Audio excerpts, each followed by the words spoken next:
नमस्कार, search story में आपका स्वागत है। मैं राजेंद्र। आई नजर डालते हैं कुछ खास खबरों पर। कुरुक्षेत्र के रोडवेज की हड़ताल में कर्णदेव कंबोज ने दिया बड़ा बयान। कहा कि कुछ लोगों को हजम नहीं हो रही है भाजपा सरकार।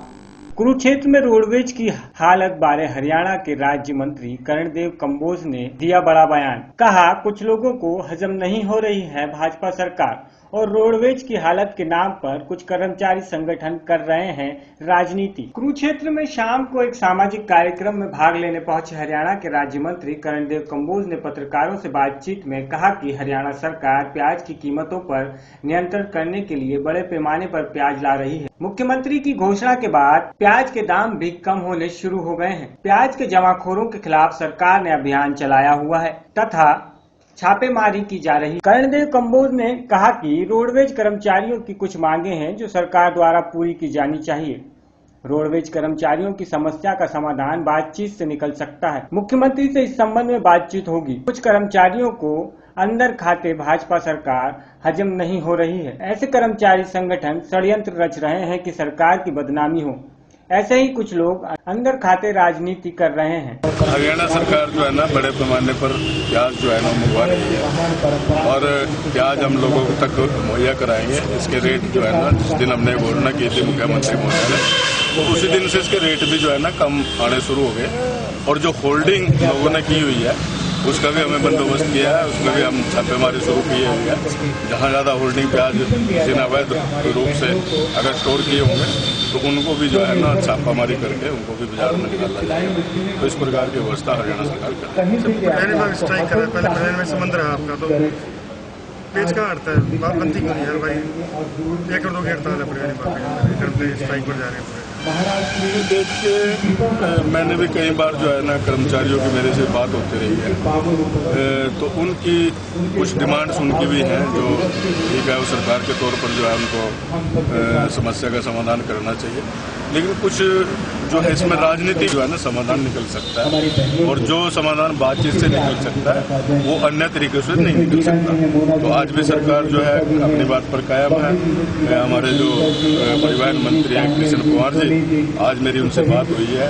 पानीपत में हम सब लोग इकट्ठे थे, तो कल जो है ना कल इन लोगों से मुख्यमंत्री जी के साथ बैठ करके विचार विमर्श करेंगे और जो भी समस्या का समाधान होगा। ये कर्मचारी राजनीति किस तरह ही कर रहे हैं? कुछ जो संगठन है वो अंदर खाते जो है ना उनको सरकार हजम नहीं हो रही है। वो चाहते हैं भी किसी न किसी प्रकार से सरकार के खिलाफ कोई न कोई इस प्रकार का षड्यंत्र अपनाया जाए जिससे सरकार की बदनामी हो। ये सारा इस प्रकार का ड्रामा जो है ना कुछ लोग अंदर खाते कर रहे हैं। कुरुक्षेत्र से विनोद खोंगर की रिपोर्ट। सनातन धर्म में विभिन्न प्रकार के त्योहार एवं पर्व मनाए जाते हैं जिनका अपना जहां धार्मिक महत्व है तो वहीं वैज्ञानिक तथा समाज को एक सूत्र में बांधने का संदेश भी छिपा हुआ है।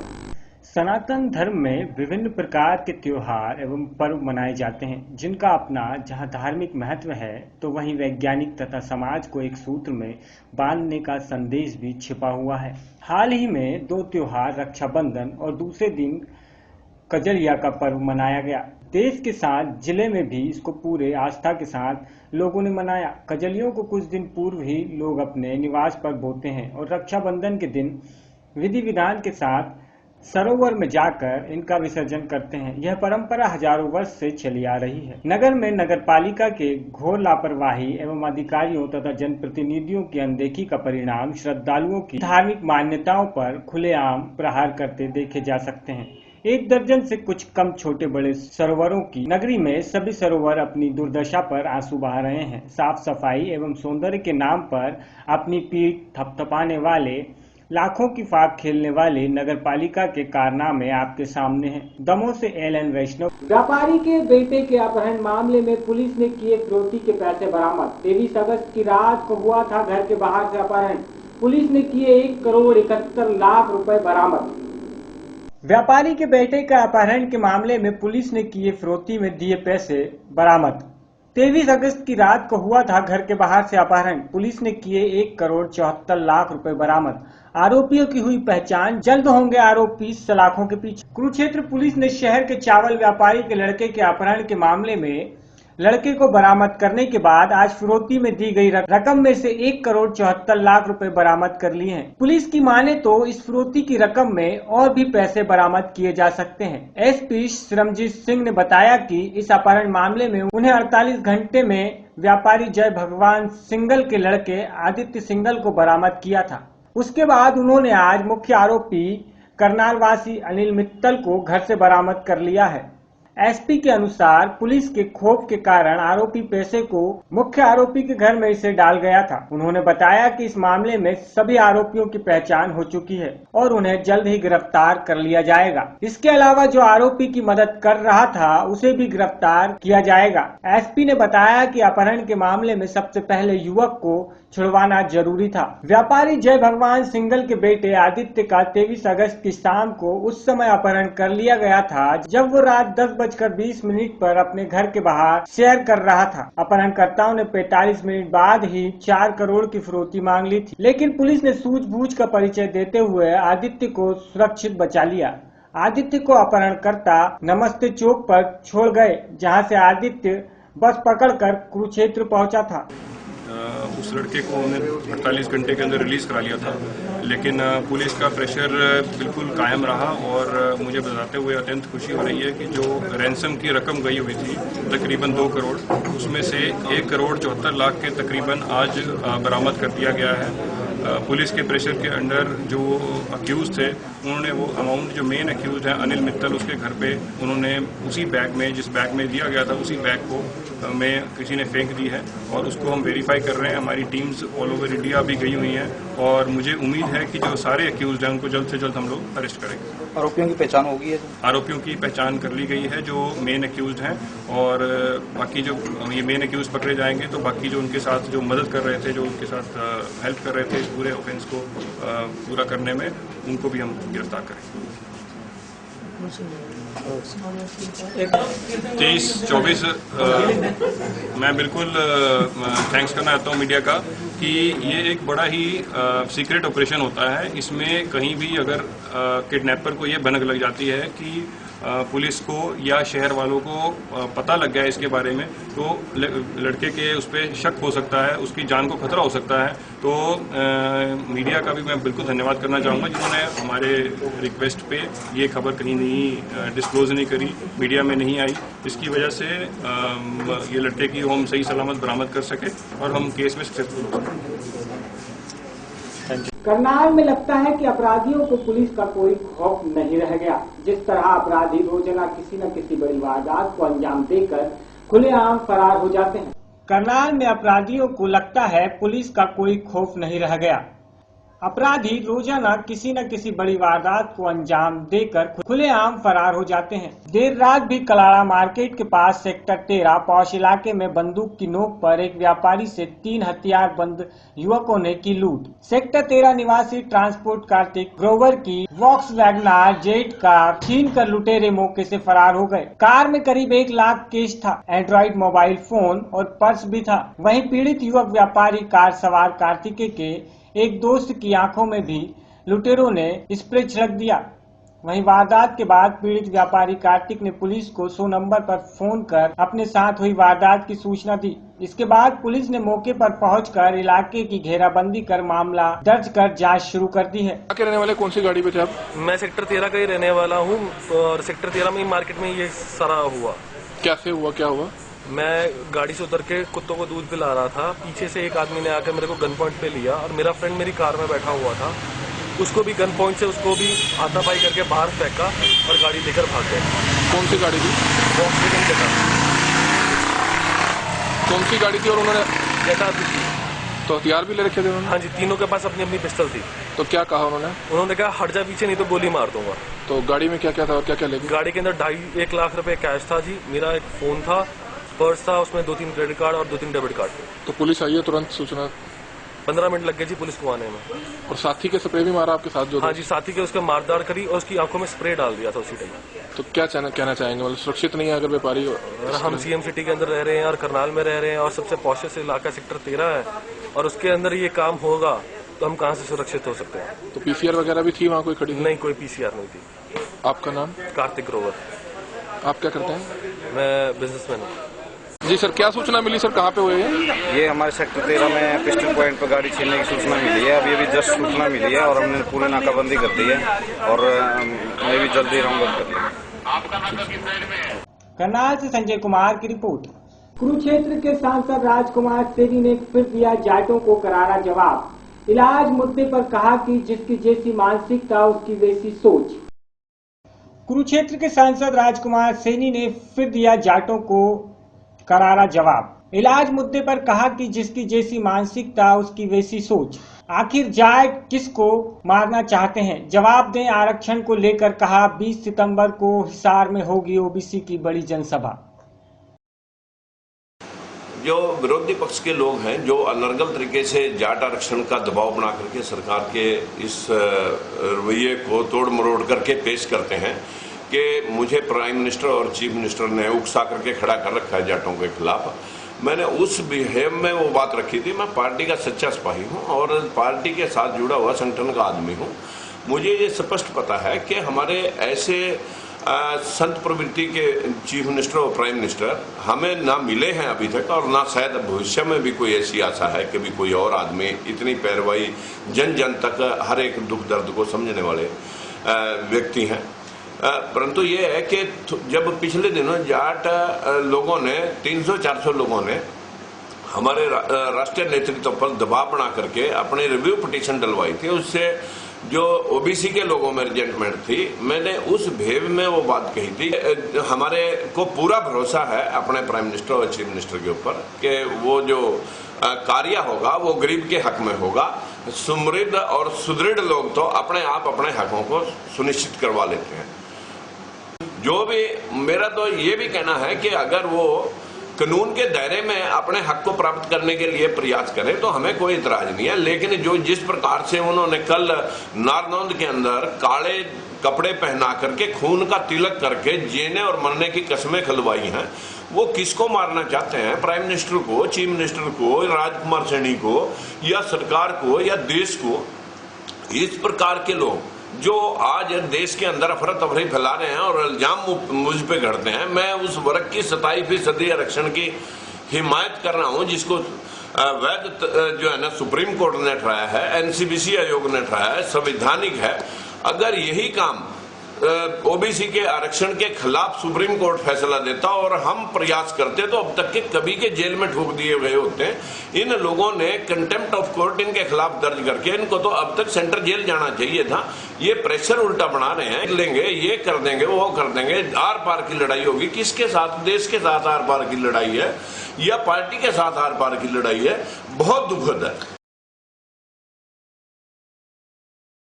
मथुरा गोवर्धन क्षेत्र के गांव अड़िंग में भारतीय किसान यूनियन की हुई सभा में उठा मृतक महेंद्र का मुद्दा। जिला अध्यक्ष रमेश सिकरवार ने किया किसानों को एकजुट होने का आह्वान।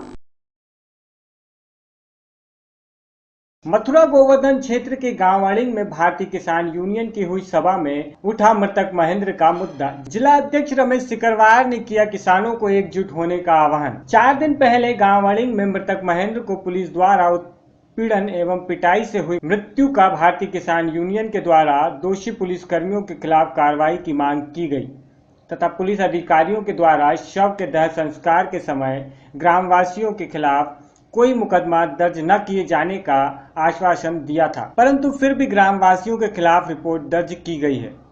अधिकारियों के आश्वासन के बावजूद प्रशासन की वादा खिलाफी को भारतीय किसान यूनियन सहन नहीं करेगी और किसी के भी उत्पीड़नतम कार्यवाही की गई तो 4/9/2015 की महापंचायत में आगे की रणनीति पर विचार किया जाएगा। इस सभा में सैकड़ों कार्यकर्ता उपस्थित रहे। भारतीय किसान यूनियन की 3-4 तारीख की महापंचायत है, राष्ट्रीय महापंचायत। तो हमने गाड़ियों में जो बवाल हुआ है, कांड हुआ है, निर्दोष बालक को, गरीब बालक को पुलिस द्वारा हत्या की गई है, उसमें आगे इसमें आकर के कुछ लोगों ने जाके वहाँ वैसे विरोध प्रदर्शन करने के लिए पहुंचे, वहाँ पुलिस ने उन पर पथराव किया है तो वहाँ से भागे हैं। और जो डेड बॉडी थी बॉडी पुलिस के अंदर में, पुलिस ने अपना वो उसका पोस्टमार्टम वगैरह कराया है। तो किसान यूनियन का उद्देश्य है कि अन्याय के खिलाफ लड़ाई। जब निर्दोष लोगों को फंसाया जा रहा है और गरीब के साथ न्याय नहीं हो रहा है तो किसान यूनियन ने जो किया है तो किसान यूनियन हर संभव उनकी मदद करेगी और आप आगे आएगी। और हो सकता है राष्ट्रीय महापंचायत में ये मुद्दा उठाया जाए और छत्री महासभा ने जो राष्ट्रीय महापंचायत हो रही है वो किन बिंदुओं पर होगी, क्या मुख्य उद्देश्य उसका? वैसे जिले की जो आम समस्याएं किसानों को उनकी, लेकिन हमने जोड़ ये भी दिया है। तो आज किन किन बिंदुओं पर आपने चर्चा की है? आज उन पे भी हुई है जो किसानों की आलू की समस्या, आलू का निर्यात किया जाए, ओलावृष्टि से वंचित किसानों जो अड़ींग में जो बवाल हुआ उसका भी उसमें। तो ये 4 दिन पुलिस कस्टडी किस आधार पर रखा गया? लॉ अकॉर्डिंग CRPC ये कहती है कि आप बाय नेम किसी व्यक्ति को गिरफ्तार करेंगे अंडर सेक्शन के तहत 24 घंटे के अंतराल में आपको चालान कर देना चाहिए। अज्ञात में कोई FIR नहीं थी, इसके बावजूद भी इसको 3rd डिग्री दी गई। जब बाय नेम्ड होने के बावजूद भी 3rd डिग्री की क्या जरूरत होती है? 3rd डिग्री के 4 दिन लगातार इसको रहा है। जब इसको बिल्कुल बहुत बुरी गंभीर अवस्था में हो गया, उसे या फिर मृत अवस्था में घर पर छोड़ के चले गए। घर वालों से जबरदस्ती उस पर लिखा पढ़ी करा के गए। हम लोगों ने एक अपना सुलह वार्ता के लिए पुलिस थाने गए, इसीलिए गए कि जो हमारा व्यक्ति जो गिरफ्तार हुआ है गडेरा, बेहद गरीब परिवार का इंसान, तो उसकी मदद के लिए बजाय पुलिस ने हमारे लाठी डंडे चार्ज किए, जिसमें 6 फायर किए गए। जो आई बेटे माँ एक के साथ गोली लगी है, काफी छर्रे भी आए लोगों के। हम लोगों ने कोई नुकसान नहीं किया, हमने कोई पथराव नहीं किया। पुलिस पे हम पे से प्रेशर बनाने के लिए कि कल को जो ऊपर लखनऊ तक हमारी बात न चली जाए, इसलिए उन्होंने हम पे प्रेशर बनाया। निर्दोष लोगों के खिलाफ FIR दर्ज की गई, जो नियत कोई मौके पे था ही नहीं। कुछ लोग तो ऐसे जो बाहर रह रहे हैं, कुछ लोग ऐसे हैं जो गाँव से बिल्कुल आउट ऑफ ही रहते हैं, उनके खिलाफ भी जबरन जो कोई राजनीति प्रेशर बनाया है, राजनीति कुछ मोरे जो उन लोगों ने जबरदस्ती उनके फर्जी नाम लिखाए गए। हमारा प्रशासन से यही निवेदन है कि जो अधिक से अधिक मुआवजा दिलाया जाए, जिन लोगों के खिलाफ FIR दर्ज हुई है वो स्पंज किया जाए। अगर वो हमारी बात को नहीं मानेंगे, हमारे किसान यूनियन जो 4 तारीख को महासभा करे उससे भी नहीं, हम माननीय न्यायालय की शरण लेंगे और न्यायालय में इनके खिलाफ 302 का मुकदमा पंजीकृत किया जाए। मथुरा से खन्ना सैनी के साथ कोमल चौधरी की रिपोर्ट। कुरुक्षेत्र के सरकारी हॉस्पिटल में बच्चा बदलने का मामला सामने आया है। परिजनों ने किया विवाद। अस्पताल प्रशासन ने बुलाई पुलिस। अस्पताल प्रशासन करवाएगा बच्चे का DNA। परिजनों ने कहा रात को बताया लड़का और सुबह कहा लड़की। कुरुक्षेत्र के सरकारी हॉस्पिटल में बच्चा बदलने का मामला, परिजनों ने किया विवाद। अस्पताल प्रशासन ने पुलिस बुलाई। अस्पताल प्रशासन करवाएगा बच्चे का DNA। परिजनों ने कहा रात को बताया लड़का, सुबह कहा लड़की। कुरुक्षेत्र के LNJP हॉस्पिटल में एक बच्चा बदलने का मामला सामने आया है। इतना ही नहीं, इस मामले को लेकर परिजनों ने हॉस्पिटल में खूब बवाल किया। परिजनों ने आरोप लगाया कि हॉस्पिटल के स्टाफ ने उन्हें रविवार रात को बताया था कि उन्हें लड़का हुआ है। इसके बदले में वे उनसे बधाई में मिठाई और पैसे भी ले गए थे। इसके अलावा उन्होंने बच्चे से मिलने नहीं दिया और सुबह उन्होंने बताया कि उन्हें लड़का नहीं लड़की हुई है। जी, तुलसाना गांव का मैं रहने वाला हूं और मेरी वाइफ की वो प्रेग्नेंट थी और मैं यहां लेके आया। उनको जो भी बच्चे की करना था उन्होंने किया और मेरे को बोला गया कि बाहर से आया जो टेस्ट करा के आया, मतलब डिलीवरी के बाद आए हैं, जो मेरे को बोले कि लड़का हुआ है। ठीक है, लड़का हुआ है। मैं बहुत खुश हुआ कि हाँ मुझे लड़का मिला है। ठीक है, अच्छी बात है। और फिर मैं बाहर, वहाँ से 4 लेडीज आई अंदर से, बोली बधाई दो। मैंने एक लड्डू का डब्बा 500 रुपये उसको दे दी बधाई के। मैं कहा आप खुश हो? कहा खुश है। मैं कहा लड़का है? लड़का है जी। ठीक है, हम किसी से पूछने की भी कोई जरूरत नहीं हमें। उसके बाद जो वो बोलते हैं उसको कर्मचारी, नहीं प्रमाण पत्र पे मैं गया, वहाँ मेरे को बुलाया गया सिग्नेचर के लिए। तो मुझे कहा यहाँ सिग्नेचर करो। मैंने वहाँ देखा कि वहाँ लड़का लड़की लिखी होता है ना, जहाँ वहाँ हिंदी में लड़का लिखा हुआ था जी। तो उसके बाद 11 बजे किसी को भी मिलने नहीं दिया, उससे मेरे बच्चे को किसी से भी मिलने नहीं दिया। तो उसके बाद मैं गया वहाँ, मैंने बोला कि मेरे बच्चे को दिखा दो, मुझे देखना है। बोले नहीं दिखाएंगे। मैंने कहा ठीक है मेरा बच्चा। कहती ठीक है बच्चा, ऑक्सीजन लग रही है और उसको थोड़ी दौरे की शिकायत है। मैं बोला दिक्कत से बाहर है। बोला दिक्कत से बाहर है। और फिर वाइफ आई, मेरी वाइफ कह रही है मैंने देखना है। उसको भी दिखाई, कोई ठीक थी, मतलब बच्चा तो हमने देखा। उसके बाद वो लेडीज आई बाहर से कहने लगी कि आपको बच्चे के पास दोबारा नहीं आना है, बस आप आ गए हो, अब सुबह ही आप आना यहाँ से, ठीक है। सास को मेरे अंदर जाने नहीं दे रहे थे। सास को 11:30 बजे यहाँ से बुला कर लेके गई कमरे से, और हाँ रात को तो उसका नैपकिन बदलने के बहाने से उन्होंने बुलाया उसको कि नैपकिन बदलना है, और उस जरिए से इनको लड़की की वजह से लड़की दिखाई गई है जी। ये खबरों में फिलहाल इतना ही। अब मुझे दीजिए इजाजत, नमस्कार।